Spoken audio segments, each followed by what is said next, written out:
Animation cinema shorts में आपका फिर से स्वागत है। ये कहानी शुरू होती है एक बहुत बड़े कॉन्सर्ट से, जहां हजारों की भीड़ में हंटर्स एक्स नाम की अपनी फेवरेट सेलिब्रिटी बैंड का नाम जोर जोर से चिल्ला रही होती है। फैंस अपनी सांसें रोककर इंतजार कर रहे थे कि बैंड कब एंट्री करेगी, लेकिन तभी अचानक कहानी हमें कई सौ साल पीछे ले जाती है, एक पुराने समय में, जहाँ पर यह बताया जाता है कि डीमंस यानी कि राक्षस हमेशा से इस दुनिया में इंसानों का शिकार करते आए हैं। वो इंसानों की रूह को चुराकर अपने पावर्स को बढ़ाते हैं और इन सारी चुराई गई रूहों को उनके डीमन किंग तक पहुंचाते हैं। लेकिन फिर एक दिन इंसानियत को बचाने के लिए कुछ हंटर्स सामने आते हैं। वे सभी ऐसे इंसान थे जो खास आवाजों के साथ पैदा हुए थे, जो अंधकार को पीछे धकेल सकती थी। ये हंटर्स सिर्फ तलवारों या शक्ति से नहीं, बल्कि अपनी म्यूजिक से लड़ते थे। इनका म्यूजिक लोगों की रूह को छूता था, लोगों को जोड़ता था, और इसी कनेक्शन की वजह से उन्होंने एक पावरफुल शील्ड बनाई जो हमारी दुनिया की रक्षा करता है। और हर पीढ़ी में ऐसे 3 नए हंटर चुने जाते हैं जो इस जिम्मेदारी को आखिरी सांस तक निभाते हैं। और जब वे साथ में गाते हैं तो एक ऐसा म्यूजिक बैरियर बनता है जो इतना मजबूत होता है कि कोई भी राक्षस उस शील्ड को पार नहीं कर सका। ये सब कहानी हमें एक औरत बता रही होती है जिसका नाम है सेलिना। वो खुद भी पहले एक हंटर रह चुकी है और इस पीढ़ी में उसने 3 लड़कियों को चुना है जिन्हें वो तैयार कर रही है ताकि वो इस शील्ड को बनाए रख सके और राक्षसों से दुनिया को बचा सके। इन तीनों ने मिलकर एक म्यूजिक बैंड बनाया है जिसका नाम है हंटर्स एक्स। इनके म्यूजिक, इनका अंदाज और इनका टैलेंट पूरी कोरिया में छाया है। अब हम मिलते हैं बैंड की पहली मेंबर मीरा से, जो बैंड की विजुअल और लीड डांसर है। दूसरी मेंबर है जोई, जो बैंड की रैपर है और वो अमेरिका में पली बड़ी है। तीसरी और आखिरी मेंबर है रूमी, जो कि बैंड की लीड सिंगर है। उसकी आवाज इतनी भावुक है कि वो लोगों को रुला तक सकती है। उसकी माँ की मौत तब हो गई थी जब वो बहुत छोटी थी, और तब से उसे सेलिना नहीं पाला है। और मानो पूरी हंटर्स टीम की सोल रूमी ही है। अब सीन बदलता है और हम उसी कॉन्सर्ट में आते हैं जहाँ से कहानी शुरू हुई थी, जब हंटर्स एक्स के फैंस बेसब्री से उन्हें कॉन्सर्ट में देखने का इंतजार कर रहे हैं। रूमी को जल्द ही महसूस होता है कि फ्लाइट के क्रू का बिहेवियर बहुत अजीब है, और जब वो खिड़की से बाहर देखती है तो उन्हें पता चलता है कि प्लेन गलत दिशा में उड़ रहा है, जिससे वो समझ जाती है कि इस प्लेन में उन तीनों के अलावा कोई इंसान नहीं है। असल में वो राक्षस होते हैं। वो नौसिखिए थे जिससे वो पकड़े जाते हैं, और अब वो सभी अपने असली राक्षसी रूप में आकर हमला कर देते हैं। लेकिन हंटर्स डरने की बजाय अपने हथियार निकालकर उनका सफाया करने लगती है और अपने संगीत की पावर से वो उन डीमंस को हराकर खत्म कर देती है। लेकिन इस लड़ाई के दौरान उनका प्लेन बुरी तरह से डैमेज हो गया था। लेकिन वो लड़कियां अपनी पावर पर भरोसा करके प्लेन से जंप करती है और सीधा स्टेज पर एंट्री मारती है, जिससे सारे फैंस खुशी से पागल हो जाते हैं। जैसे ही उनकी परफॉर्मेंस शुरू होती है, सीन कट होकर हमें डीमन वर्ल्ड में ले जाता है। वहाँ वो राक्षस जो अभी अभी हारे थे, वो डीमन किंग के पास रिपोर्ट देने जाती है कि वो फिर से हंटर से हार गए। डीमन राजा गुस्से से भड़क उठता है और उस डीमन को खत्म कर देता है। फिर वो बाकी डीमन को डांटते हुए कहता है कि अगर उन्होंने जल्दी कुछ नहीं किया तो हंटर्स के गानों से जो बैरियर बन रहा है वो गोल्ड शील्ड में बदल जाएगा, और अगर ऐसा हुआ तो सारे डीमंस धरती के नीचे अंडरवर्ल्ड में हमेशा के लिए ही बंद हो जाएंगे। उसी समय वहाँ एक खास डीमन आता है जिसका नाम जीनू है। वो गाना गाने लगता है एक ऐसे शक्तिशाली डीमन किंग के बारे में जो आत्माओं पर काबू करता था और जिसकी दहाड़ से दुनिया कांप उठती थी। डीमन किंग उसे चिढ़ाने का आरोप लगाता है, लेकिन जीनू कहता है कि वो उसकी मदद करने आया है। जीनू का नया प्लान है, वो हंटर्स को वहाँ पर मारेगा जहाँ वो सबसे कम उम्मीद कर रही है, जो था उनके फैंस के बीच में। और जब जीनू और उसके साथी खुद को बहुत हैंडसम लड़कों में ट्रांसफॉर्म कर लेते हैं तो डीमन किंग और बाकी डीमंस भी उसकी स्ट्रेटजी की तारीफ करने लगते हैं। यहाँ जब वे परफॉर्मेंस से पहले प्रैक्टिस करती है तो रूमी की आवाज अचानक रुक जाती है और वो कहती है कि उसे 5 मिनट का ब्रेक चाहिए। फिर जब लाइव परफॉर्मेंस में सिर्फ 10 मिनट बचा होता है तो बॉबी घबरा जाता है, क्योंकि बाहर 10,000 लोग चिल्ला रहे होते हैं। रूमी संडास खाने में जाती है और ड्रेस की जिप खोलती है तो पता चलता है कि वो असल में एक डीमन है। उसके शरीर पर डार्क निशान है जो अब उसकी आवाज पर असर डाल रहे हैं। ये निशान उन्हीं के होते हैं जो डीमंस होते हैं। यहाँ एक फ्लैशबैक दिखाया जाता है जहाँ छोटी रूमी सेलिना से पूछती है कि क्या हंटर्स को हर डीमन को मारना होता है, तो सेलिना कहती है हर वो चीज जिसमें ये निशान है वो डीमन होती है। फिर हम पाते हैं कि रूमी के शरीर पर डीमंस के डार्क निशान इसलिए है क्योंकि उसके पिता एक डीमन थे, लेकिन सेलिना उसे भरोसा दिलाती है कि वो एक हंटर है, बिल्कुल अपनी माँ की तरह। और साथ में ये भी कहती है कि जब बैरियर शील्ड पूरी तरह से सील हो जाएगा तब सारी डीमंस पावर इस दुनिया से खत्म हो जाएंगी और उसके शरीर से भी वो निशान मिट जाएंगे। तभी रूमी अपने दोस्तों से अपने शरीर को छुपा रही है ताकि उनकी नजर उसके इस राज पर ना पड़े। अब हम टॉयलेट में चलते हैं जहाँ रूमी है। रूमी वहाँ से भाग जाती है जैसे कोई छोटा बच्चा पैंट में टट्टी करके स्कूल से भागता है। जब बाद में उन दोनों लड़कियों को पता लगता है कि रूमी की आवाज में दिक्कत आ रही है,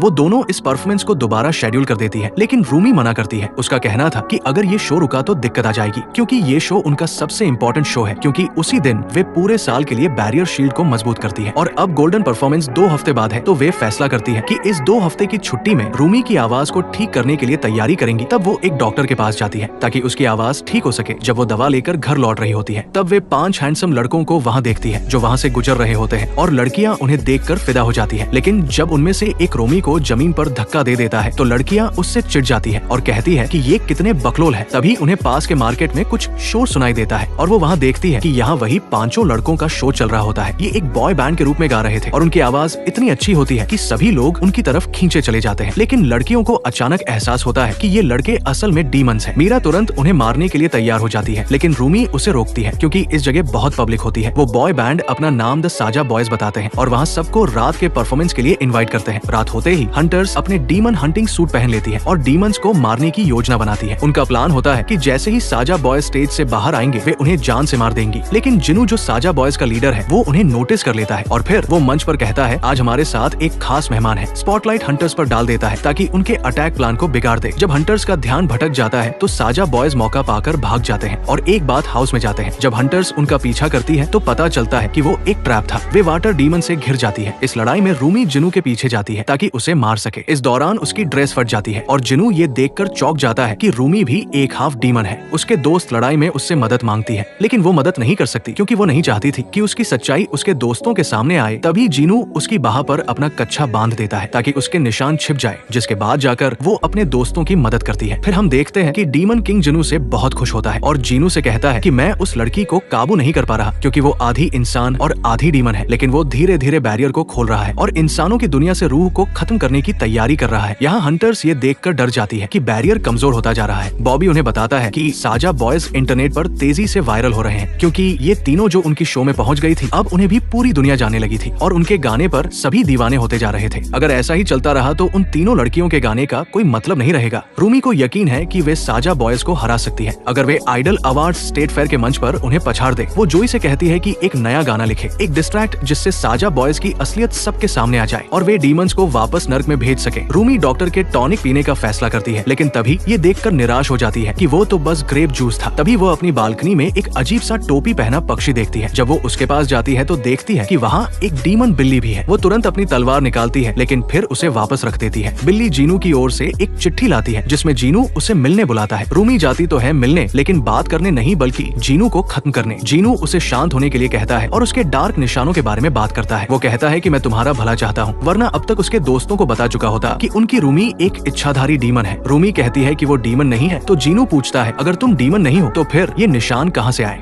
जिसके बाद जीनू कहता है कि तुम्हें पता है ये कैसा लगता है शरीर में ऐसे निशान लेकर जीना। रूमी गुस्से में कहती है कि डीमंस कुछ महसूस नहीं करते। जीनू जवाब देता है हम सिर्फ महसूस करते हैं शर्म, पीड़ा, दुख, यही हमारी सबसे बड़ी कैद है। यही सब कहकर डीमन किंग हमें कंट्रोल करता है। वो बताता है कि उसे याद है जब पहली बार उसने डीमन किंग की आवाज सुनी थी, लगभग आज से 400 साल पहले। तब उसका परिवार बहुत गरीब था। उसके पास बस एक गिटार था जिससे वो सड़क पर गाता और कमाता था, लेकिन इससे बस एक टॉफी जितने खरीदने का पैसा मिलता था। फिर एक दिन उसने उस आवाज को सुना जो कहती थी कि वो कभी अपने परिवार के लिए कुछ नहीं कर पाएगा, लेकिन वो उसकी मदद कर सकता है। उस रात उसके जीवन में सब बदल गया। उसकी आवाज की तारीफ गली गली में होने लगी, जिससे उस राज्य का राजा उसे अपने महल बुलाया। उसके बाद जीनू का परिवार महल में रहने लगे, लेकिन उसके शरीर पर धीरे धीरे वो निशान फैलने लगा। फिर उसने खुद को डीमंस की दुनिया में कैद पाया, डीमन किंग का गुलाम बनकर। उसके जाने के बाद उसका परिवार सब कुछ खो बैठा, उन्हें महल से निकाल दिया गया और जीनू के न रहने से उनका परिवार और भी गरीबी में आकर भूखे मर गए। वो आज तक उस शर्म के साथ जी रहा है। वो रूमी से कहता है कि तुम खास हो क्योंकि तुम अभी भी खुद को कंट्रोल कर पा रही हो, तुम अभी तक उसकी गुलाम नहीं हो। अगले दिन लड़कियां एक गाना तय कर लेती हैं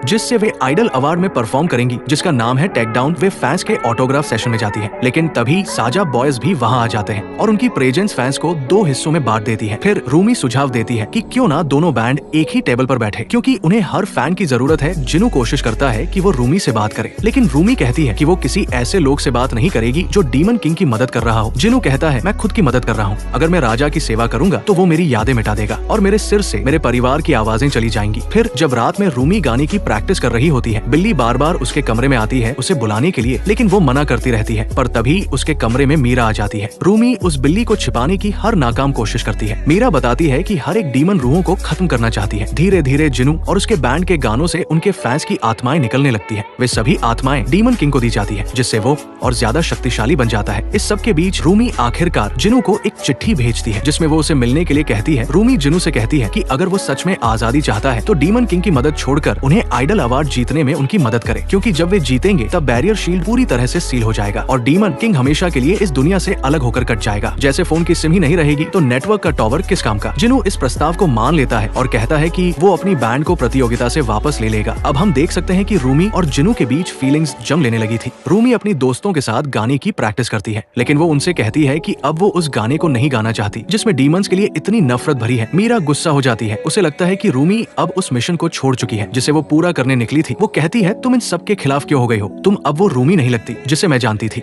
रूमी कुछ कहने ही वाली होती है, तभी एक बड़ी मुसीबत सामने आती है। बैरियर शील्ड और ज्यादा कमजोर हो जाता है और अब ज्यादा से ज्यादा डीमन इंसानों की दुनिया में घुसने लगते हैं, जिससे हंटर्स डर जाती है। मीरा कहती है कि अगर रूमी की आवाज नहीं लौटी तो यहाँ इंसान के साथ इंसानियत भी खत्म हो जाएगी। आखिरकार आइडल अवार्ड का दिन आ जाता है। हंटर्स मंच पर आती है और बेहद शानदार अपना गाना गाती है। रूमी अंतिम पंक्ति गाने ही वाली होती है, तभी कुछ डीमन बॉबी का अपहरण कर लेते हैं। जोई और मीरा उसे बचाने के लिए दौड़ पड़ती है, लेकिन ये सब एक चाल थी ताकि मंच खाली हो जाए। तभी दो डीमन मीरा और जोई का रूप लेकर मंच पर आ जाते हैं और रूमी की ड्रेस फाड़ देते हैं, जिससे उसके शरीर पर मौजूद डार्क निशान सबके सामने आ जाता है। फिर मीरा और जोई ये देखकर शॉक रह जाती है। फिर वो अपना हथियार उसकी ओर तान देती है, क्योंकि अब उन्हें रूमी में अपनी दोस्त नहीं बल्कि सिर्फ एक डीमन नजर आती है। रूमी टूट जाती है। वो उन्हें सब कुछ समझाने की कोशिश करती है, लेकिन उसकी कोई नहीं सुनता। रूमी दौड़ती हुई मंच से नीचे उतरकर रोती हुई जिनू को ढूंढती है। जब वो जिनू को ढूंढ लेती है तो उसे पता चलता है कि जिनू ही वो डीमन था जिसने सबके सामने उसका सच उजागर किया। वो कहता है कि उसने जो कुछ भी कहा था, अपना अतीत, परिवार, सब झूठ था। उसका असली मकसद सिर्फ रूमी का भरोसा जीतना था, ताकि वो उसे डीमन किंग के लिए इस्तेमाल कर सके। वो कहता है कि उसने तो अपने परिवार को खुद छोड़ दिया था, बस अपनी जिंदगी की तकलीफें भूलना चाहता था। अब डीमन किंग मीरा और जोई के दिमाग में घुस जाता है और उन्हें एक दूसरे से नफरत करवाने लगता है। साजा बॉयज के सारे फैंस के दिमाग पर भी काबू पा लेता है और सबको उनके शो की ओर खींच लेता है। जैसे ही साजा बॉयज गाना शुरू करते हैं, डीमन किंग प्रकट होता है और सबकी आत्माएं ऐसे चूसता है जैसे 10 रुपए की फ्रूटी खासकर। जब वो खत्म होने को आए, फिर हम देखते हैं रूमी सेलिना के पास जाती है और उसे कहती है कि